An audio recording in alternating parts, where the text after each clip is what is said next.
So I've had to get my thoughts, my feelings of the Duel Links event out in the open. I wanted to record this. Maybe I'll put this on YouTube at some point. I don't know if I'll use my face or not. I don't know. But I wanted to record this so I could basically get my thoughts, my ideas out while I have them, and then maybe put them in a future video. So basically, the Paradox event has just ended. It's the 6th of September. And oh my goodness, it was absolutely insane. It was so crazy. It's so good. I absolutely loved all the character interactions that you could have basically with with Paradox, with various characters from 5Ds, with GX, and with Duel Monsters. It was just absolutely amazing. My favorite ones definitely was the Leo one, where he kind of defied Paradox, which shows that Paradox himself seems to be the anime dub version of Bonds Beyond Time, because obviously Leo in the sub of the anime becomes a signer with Lifestream Dragon thanks to the help of the Crimson Dragon when he initially died. Now this is something that Paradox finds like, how are you defining destiny kind of moment, which kind of supports that theory. That obviously that like the 5Ds world itself is the conclusion, the ending of season 2 of 5Ds after the events of Z1 and the Arc Cradle. Now, basically, I also really loved the GX ones. I loved the Jesse one, where basically he was like, well, we should be able to understand each other. We love justice. We love being heroes. Why are you so against what I'm doing? And it's because Jesse's like, well, it's because you need to, sacrifice people. And it doesn't matter if you're sacrificing one person or many people. It's wrong, no matter the number. But I loved the Zane one. The Zane one was amazing because it basically kind of confirmed something that wasn't in the movies. Because obviously Paradox, he took cards and used them in duels, but we never saw how he did it, apart from Yusei's when, he took Stardust Dragon. Though I did love in this that Jack was like, well, you were an idiot. You should have taken my Red Dragon Archfiend. It was just so funny. I was like, what? But because I was thinking that when I watched the film. So for the Konami writers, absolutely spot on. It was just amazing. Love it. And then, when we talk about Zane, he was like, well, we never finished our duel. And he's like, well, I took your Cyber End Dragon. I didn't need anything else. And Zane's like, well, actually, we needed to finish our duel because all I desire is victory. And I love that. And I think, honestly, Zane could have defeated Paradox because he still would have had Chimera Tech Dragon and limited removal. So I honestly think he could have taken him out. I love the Joey one. That's just funny to me. Joey's is hilarious because basically the Joey one is just, it's like when he lost Red Eyes in Battle City. It's, the guy's like, I don't care about you. I've got your Red Eyes, and basically all I want now is to bigger fish to fry. You're bothering me. And that's basically Paradox's kind of like output on this. He's really like, just be a good boy. Well, sit there, be a good boy while I destroy the universe. I just love that. And Kaiba's was funny because Kaiba basically was like, excuse me, how dare you steal my Blue Eyes White Dragon? And Paradox is like, well, what are you gonna do about it? He's like, well, I'd hate to destroy my Blue Eyes, but I still have 2 more. And Paradox is just like, oh, well, I'll just take those 2. And Kaiba's just like, how dare you? I love it. It's just so funny. But what was really fascinating, the 2 that were the most fascinating things about this event had to be the Pegasus interaction and the ending of the movie. So the Pegasus interaction was basically, he was like, yes, my prey has come to me. I don't need, I don't need to find you. Read my mind. You know what I speak of is the truth. So Pegasus actually uses his Millennium Eye, which is something that's very interesting because obviously when he created Rainbow Dragon in Yu-Gi-Oh! GX in the anime, he didn't have it. However, Pegasus goes, well, actually, there's something you need to know. Duel monsters will go on without me. And Paradox is initially confused. And then Pegasus reveals that he is not the Pegasus that Paradox knows. He doesn't exist.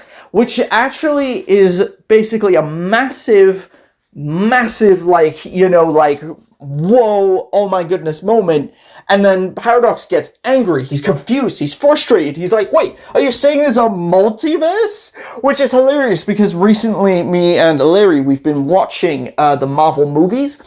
And stuff in the order. So we're in the multiverse kind of side of things right now. Watching WandaVision, Loki, the What If series, all that type of stuff. So that was just like, oh, nice, nice little, tidbit, like crossover. But no, basically this Pegasus is the manga version, which in the manga, Pegasus died. He got killed by Bakura after he lost the Shadow Game, and Bakura took the Millennium Eye. So this is that Pegasus, and he's saying to Paradox that how can you defeat someone who no longer exists? And I just love that. I'm like, oh damn, like son, like it's going down. But then at the end of the event, we had Yugi have a conversation after Jaden and Yusei left. Yugi and Atem had a conversation with each other, and they were like, we didn't know those guys, did we? And Atem's like, nah, we didn't know who those people were. And I'm like, what? What do you mean you don't know? And Yugi said when they came to the world, the memories flooded in. And they've been talking in Duel Links like about data mines. Like when Jim came and he was looking for his fossils, basically he was getting the memories. And that's, the data mines has been something that's been around kind of since Yubel, because you had Ojama Yellow looking through the data mines, then freaked out because Yubel was there. And that was what was hinting to be the next event, was Yubel coming to Duel Links. So we've always had that kind of hints about the data mines, and we've had hints of the crossovers. The crossovers being mostly Arc 5 based, because basically, Silvio, when he first is an unlocked secret character, he winds up in the 5D's world. And Yuya, when he actually first talks to characters, he's like, oh, well, Jack and Crow and Kite and other characters, they aren't the ones that we know. In other words, it's the 5D's ones, and his world are separate. So this has been really interesting when Yugi and, Atem have that kind of conversation, because then they have some sort of memories of the events of Bonds Beyond Time when Jaden and Yusei arrive. Now what's then more fascinating is that, Yugi questions Kaiba. He's like, well, how could he, could he really make all of this in Duel Links? And then Atem is like, is there someone pulling the strings somewhere else? Which is like, whoa, that is insane. I mean, that could be very open-ended. That could be when he passed away, yes, but he is the creator of the Yu-Gi-Oh! Series. Perhaps this is his vision behind it all. Is it Konami? Konami is basically the people who made, basically after Upper Deck made the cards and everything and have made Duel Links. Or is it us, the player? Because we are behind the screen, so is it us that's pulling the strings? Or are they going to create their own unique storyline? And I think it's going to be that fourth option that I'll talk about in a minute. So, basically, they say that Duel Links isn't evil, that it's not a villainous thing, but they don't really know what Duel Links is. But they know that they will meet the characters again someday. which is very open-ended and very similar to Bonds Beyond Time. Now, the other thing that's also very interesting is when Paradox gets defeated, Paradox leaves. But he doesn't, it's not like any other kind of character. It's not like, oh, well, now that they're unlocked, they're going to stay in Duel Links. Paradox kind of dips after the event of this. Maybe it's to be contemplative of what he's been doing. Has he been wrong this entire time? Because, you know, when he talks to characters like Aporia and Tinami and every other kind of signer, it's like those three characters had their own version of trying to save the world. So Antimony was to help Yusei overcome all the problems. Aporia was the Arc Cradle, you know, along with Z1. And then you also then had Paradox. Basically, his idea was, well, if I take out Pegasus, there'll be no card games. So that was his idea. So each one had their own variation, and Paradox even said in there, they've all tried various stuff. So it means that they've tried this and they've had many timelines, but each one ends up the same with Paradox, you know, in the barren destroyed world, which is crazy. So what do I think is going to happen? Well, as you know, as I've said, it's the 6th of September. We've currently got the Kyber Cup going on, but at the end of the month, we have Yu-Gi-Oh! Vrains. Vrains is coming to Duel Links. Now, as people who've played the Yu-Gi-Oh! Games before, each game has basically come out, or each world has come out every year.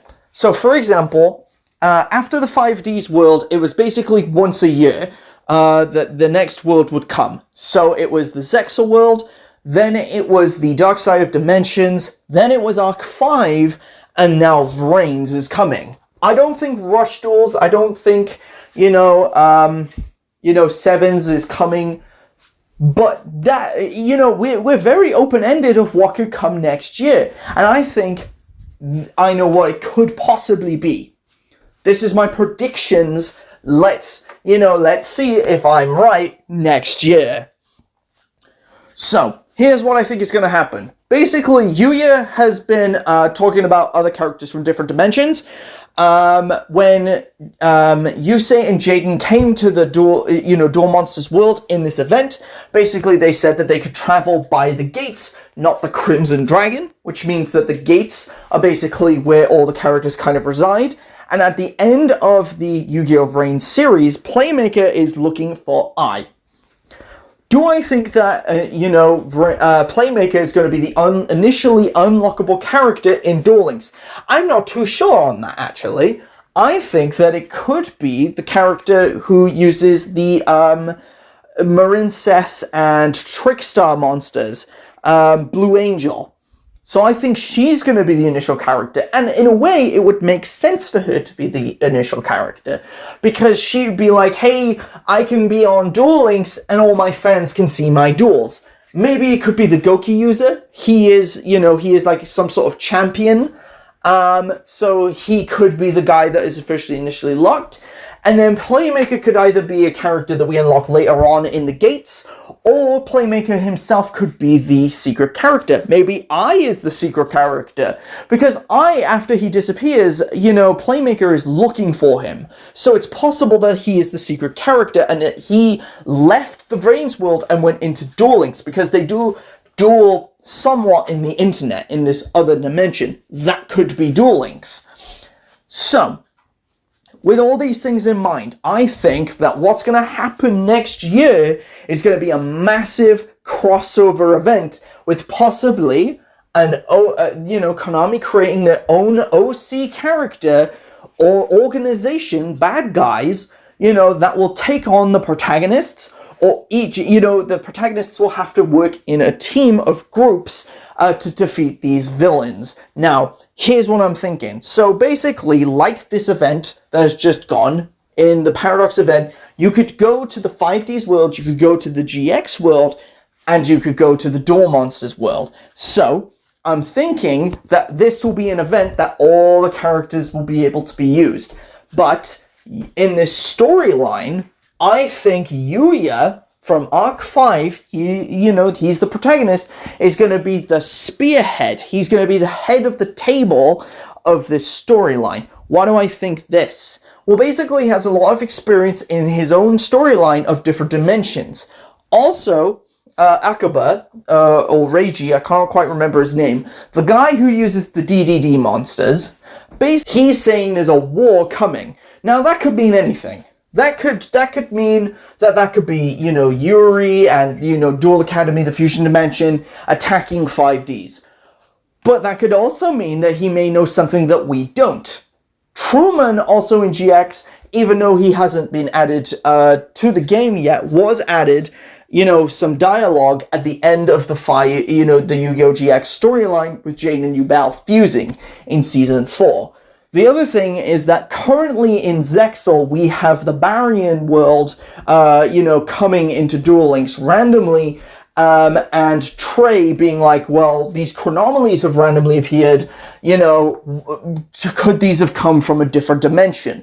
So this possible other dimension could be where this evil organization has come, and it's basically getting all these villains to basically rock up and give bad time to all the villains. Yuya, who would have experience in this, can basically turn to characters like Yusei and be like, I don't know you, but I know Jack and Crow. I don't, he looks to Jaden. I don't know you, but I know Alexis and I know Asta Phoenix.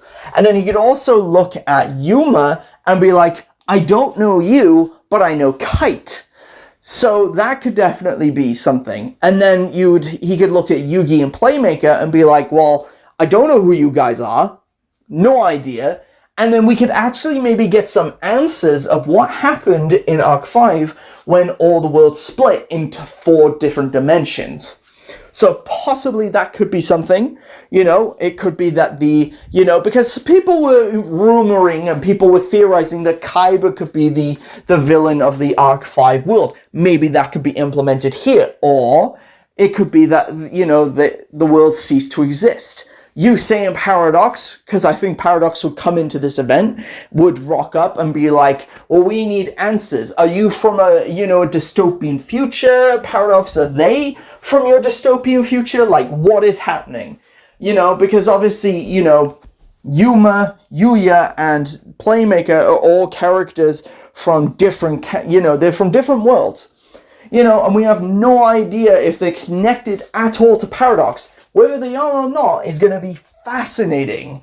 But I definitely think there's a lot of interactions, a lot of interesting stories that could go on, including Yugi, who would be like, well, actually, Jaden and Yusei, when we dueled against Paradox, I had no idea who you guys were. And they're like, what do you mean you had no idea who we were? And then they could reveal that they were the manga versions of themselves, not the anime versions of themselves. And that could be really fascinating. There's so much potential here. And I think that's what's leading up to this. There's this secret person behind the curtain. What could that be? And that's my prediction. Next year, I don't think they're going to add Yu-Gi-Oh! 7s. I think they're going to make a massive crossover event. And I think during this time now between basically the, this and, this event, obviously, Vrains is going to be the latest world. They'll add 1 or 2 extra characters to that. And I think that the U-Boys, so Yugo, who uses the Speedroids, and Yuri, who uses Predaplants, will come sometime during either this year or next year to Duel Links. And then the Baryons are going to also come sometime either this year or next year. And then there may be some additional characters to GX and 5Ds that still haven't made their debuts into the series in Duel Links. So whether or not, we'll get any more for Darkside Dimensions or for the Duel Monsters world, I don't know. But I have a feeling we're going to get some additional characters. But that's my thoughts, that's my feelings on this, and I'm just super excited. I needed to get this out, I needed to get this down. Because I'm really excited and I want to put this in a video. So I'm just trying to get my thoughts out now so I could basically kind of, remember what I've said, maybe make some adjustments, make some amendments, who knows, but I'll try and get this out as soon as possible. but this was recorded on the 6th of September. Let's see what happens next year.